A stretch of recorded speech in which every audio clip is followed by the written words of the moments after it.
Hello, Gemini, Sun, Moon, Rising, Venus signs, and crosswatchers. This is your tarot, rune, and oracle reading for your bonus love messages for whenever you're finding this or for the month of March 2025. So you actually have two runes coming out. You have Wonjo coming out in reverse, and you have Iwas coming out. And this doesn't have an upright or reversed meaning because it's the same either way. So, number one thing that I'm seeing here is actually a lot of events are about to pick up the pace in your love life. Oh my gosh, there's change afoot for sure. And it's very optimistic, you know. You're going to, well, currently you're adapting to changing circumstances rapidly already, whether you realize that or not. Like, there's been a lot of transformation taking place in your life, and by the end of the month, you may find yourself in completely new set of circumstances than you're in right now, or the circumstances that you're in right now, love-wise, have completely and utterly moved forward at a rapid pace. So that is amazing. And one of the messages here is that because there's so much change afoot, because there's so much transformation in the air for you, it's very important to continue to pour energy and effort into yourself. Try not to idealize any lovers, relationships, etc.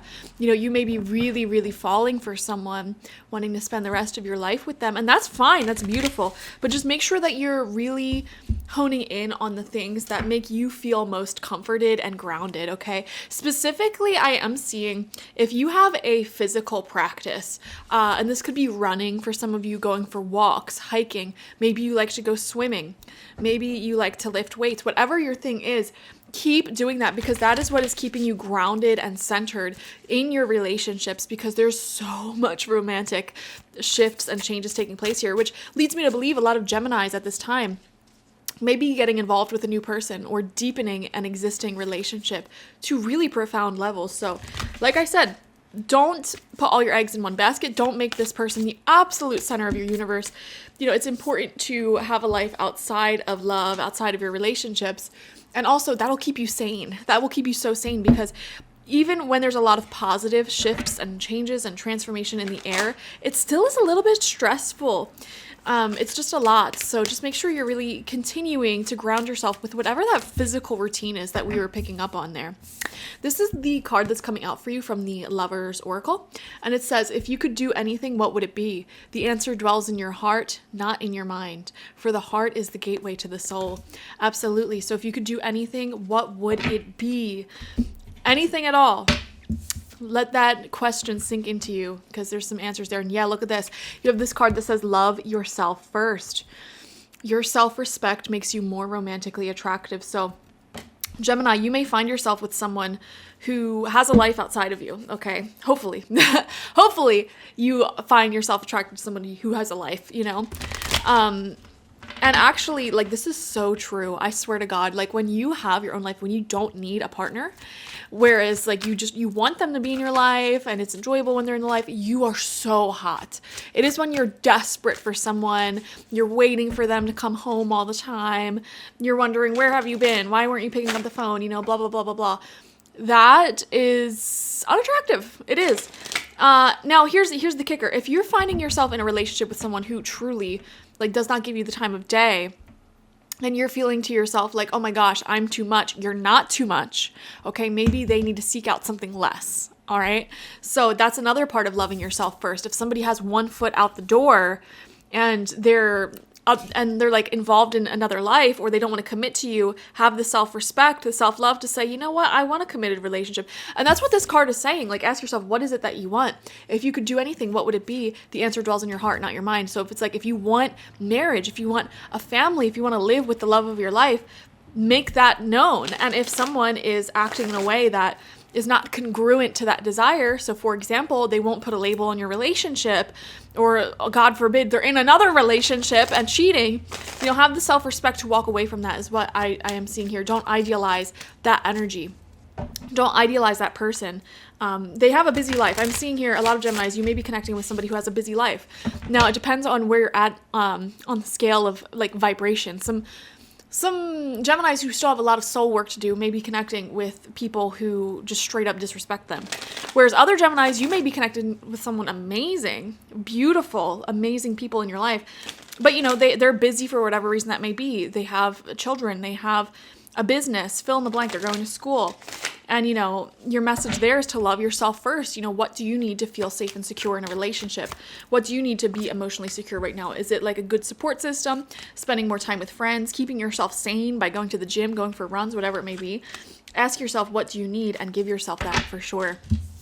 We have the King of Swords coming out in reverse. We have the Three of Cups in reverse. Oh boy.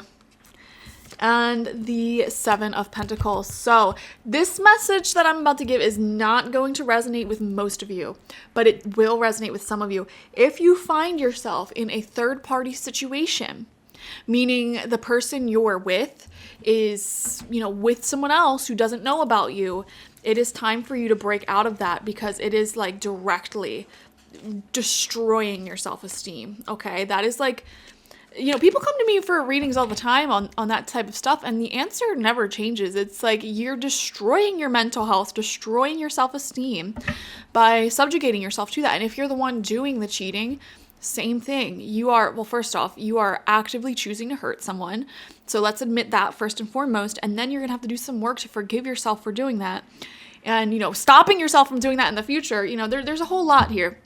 So for some of you, you know, if you're waiting for someone to be more emotionally affectionate, especially King of Swords in reverse, very lacking emotional affection, the answer here is not to keep waiting. The answer is to create your own love, you know, cultivate your own self-love, and either leave that situation, love yourself first, or, you know, whatever you have to do, you have to do. I am seeing this month, you're going to be in a whole new set of circumstances romantically. Things are moving very, very quickly.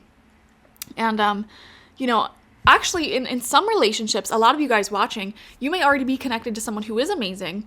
They may be a busy person. And you know what? When you stop waiting around the phone for them, stop waiting, you know, at home for them to come home, and you start cultivating your own life, you may notice that they really, really see your worth, recognize your worth.